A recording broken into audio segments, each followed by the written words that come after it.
1974 America के Idaho state के एक छोटे और शांत शहर में लोग अपने पड़ोसियों पर अंधा भरोसा करते थे। बच्चे बिना किसी डर के बाहर खेलते थे, घरों के दरवाजे अक्सर खुले रहते थे और इसी सुकून भरी जिंदगी के बीच एक ऐसा आदमी रहता था जो सबको बहुत अच्छा लगता था, मुस्कुराता हुआ, मदद करने वाला और हर किसी का भरोसेमंद दोस्त।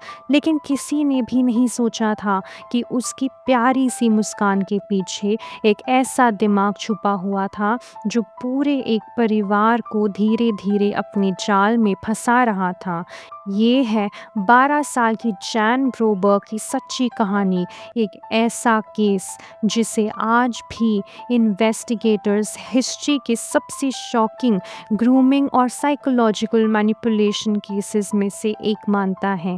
ये है सिनिस्टर शैडोज। हमारी कहानी शुरू होती है पोकेटालो आइडाहो से, एक छोटा और शांत अमेरिकन टाउन जहां लोग एक दूसरे को बहुत करीबी से जानते थे। इसी शहर में रहता था ब्रोबर्ग परिवार। बाहर से देखने पर सब कुछ बिल्कुल परफेक्ट लगता था। जैन ब्रोबर्ग एक खुश मिजाज और टैलेंटेड लड़की थी। हर कोई उसे पसंद करता था। उसके माता पिता भी कम्युनिटी में काफ़ी एक्टिव थे और लोगों पर भरोसा करना उनकी आदत थी। लेकिन वही भरोसा एक दिन उनकी सबसे बड़ी कमज़ोरी बन गई। इसी दौरान उनकी मुलाकात हुई रॉबर्ट बचटोल नाम के आदमी से। रॉबर्ट बहुत चार्मिंग था, फ्रेंडली था और हर वक्त मदद के लिए तैयार रहता था। धीरे धीरे वो ब्रोबर्ग फैमिली का हिस्सा बन गया। वो बच्चों के साथ गेम्स खेलता, फैमिली आउटिंग्स पर जाता और हर वक्त उनके आसपास नज़र आता। कुछ ही समय में पूरा परिवार उस पर पूरा भरोसा करने लगा। लेकिन बाद में इन्वेस्टिगेटर्स को डरा देने वाली एक ऐसी बात पता चली। ये दोस्ती कभी भी मासूम नहीं थी। रॉबर्ट शुरुआत से ही एक प्लान के साथ आया था और वो सिर्फ जैन को नहीं, पूरे परिवार को मैनिपुलेट कर रहा था। बाद में साइकोलॉजिस्ट ने रॉबर्ट बचटोल को एक हाईली मैनिपुलेटिव इंसान बताया। उसे पता था लोगों का भरोसा कैसे जीता जाता है, कैसे अपने आप को हार्मलेस दिखाया जाता है और कैसे धीरे धीरे लोगों की सोच पर कंट्रोल किया जाता है। वो गिफ्ट्स देता, स्पेशल अटेंशन देता और हर किसी को ये महसूस करवाता कि वो उनका सबसे खास दोस्त है। लेकिन पर्दे के पीछे वो जैन को इमोशनल तौर पर अलग कर रहा था। इस केस की सबसे डिस्टर्बिंग बात ये थी कि उससे सिर्फ फोर्स के इस्तेमाल नहीं किया, उसने कन्फ्यूजन का इस्तेमाल किया, डर का इस्तेमाल किया, झूठ का इस्तेमाल किया और इमोशनल कंट्रोल का इस्तेमाल किया।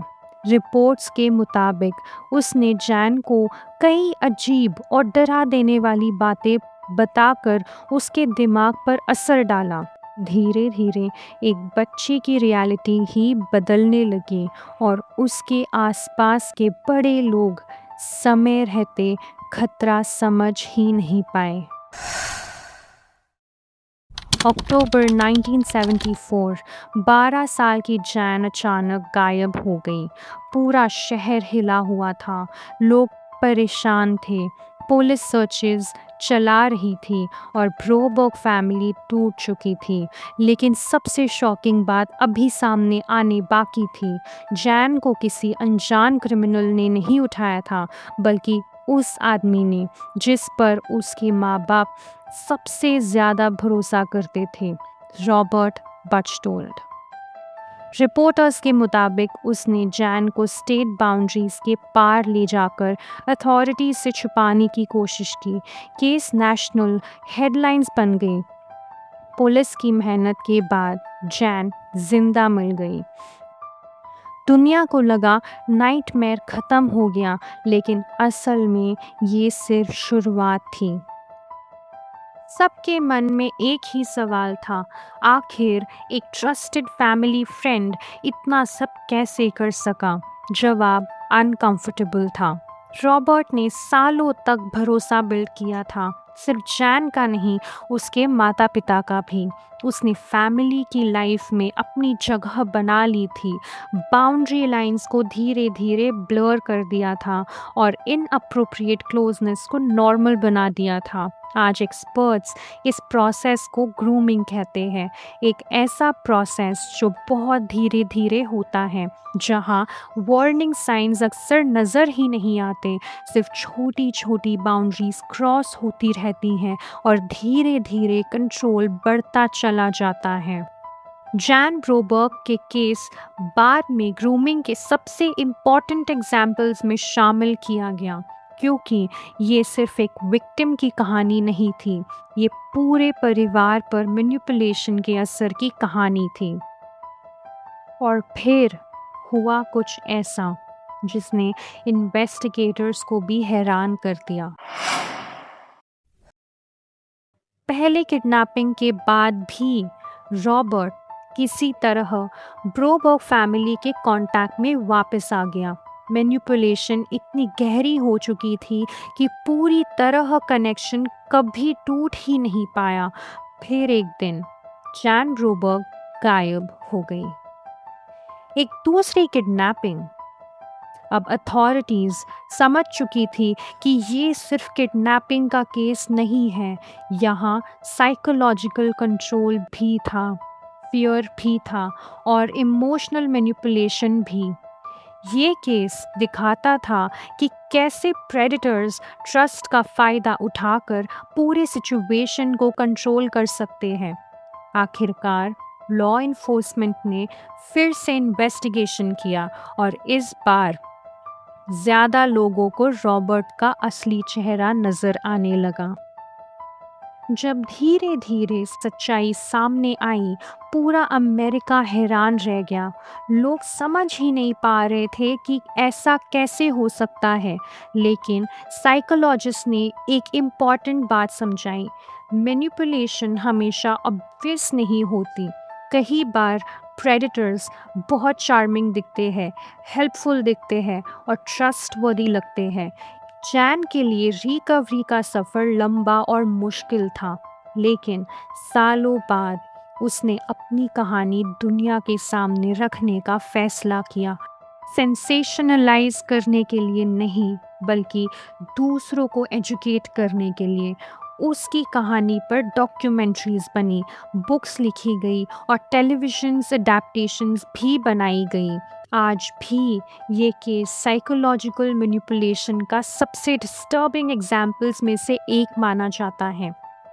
जैन ब्रोबर्ग का केस हमें कुछ मुश्किल सवालों का सामना करने पर मजबूर करता है। क्या हम वाकई उन लोगों को जानते हैं जिन पर हम भरोसा करते हैं? क्या कभी कभी ट्रस्ट हमें अंधा कर देता है? और क्या मैनिपुलेशन आम रिश्तों के अंदर भी छुप कर बढ़ सकती है? एक्सपर्ट्स कुछ वार्निंग साइंस बताते हैं।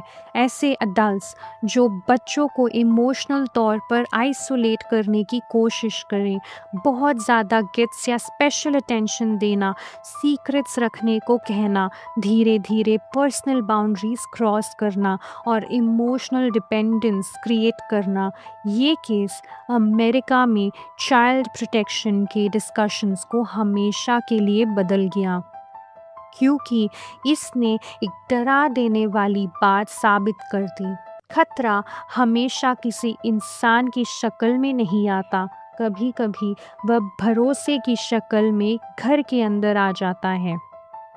आइडाहो की वो शांत सड़कें आज भी मौजूद है, लेकिन जैन ब्रोबर्ग की कहानी एक वार्निंग बनकर रह गई है, एक याद दिलाने वाली वार्निंग कि मैनिपुलेशन कई बार काइंडनेस के पीछे छुपी होती है और सबसे खतरनाक लोग कभी-कभी वही होते हैं जिन्हें हम सबसे ज़्यादा अपने करीब आने देते हैं।